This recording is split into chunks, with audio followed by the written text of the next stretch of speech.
بسم اللہ الرحمن الرحیم۔ قرآن کریم میں اللہ تعالیٰ نے حضرت نوح علیہ السلام کے بارے میں فرمایا انہ کان عبدا شکورا، یقیناً وہ بڑے شکر گزار بندے تھے۔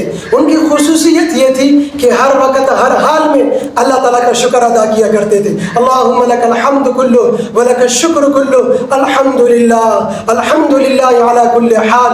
بولتے تب بھی شکر، دیکھتے تب بھی شکر، سنتے تب بھی شکر، کھاتے پیتے تب بھی الحمدللہ، لوگوں سے ملاقات کرتے تب بھی الحمدللہ، بیت الخلاء سے فارغ ہوتے تب بھی الحمدللہ، اور اگر برا وقت آتا تب بھی الحمدللہ، کسی آزمائش میں مبتلا ہوتے تب بھی الحمدللہ، بیمار ہوتے تب بھی الحمدللہ۔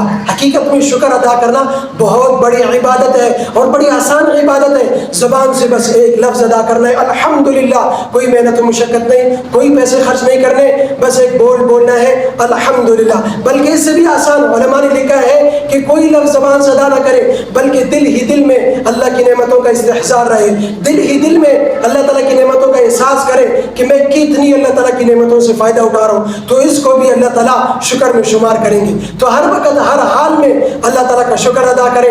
لئن شکرتم لازیدنکم، اگر شکر کرو گے تو اور بڑھاؤں گا، یہ اللہ تعالیٰ کا وعدہ ہے۔ شکر کرو گے تو نعمتوں میں اضافہ کروں گا۔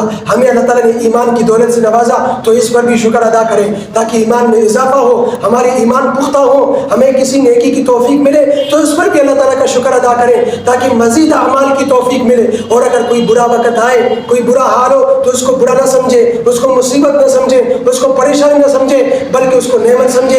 اس پر بھی اللہ تعالیٰ کا شکر ادا کریں کہ وہ اللہ کی نعمت ہے۔ مومن کو کانڈا چھپتا ہے تو اس میں بھی اس کے نیکیوں میں اضافہ ہوتا ہے، اس کے درجات بلند ہوتے ہیں، گناہ معاف ہوتے ہیں۔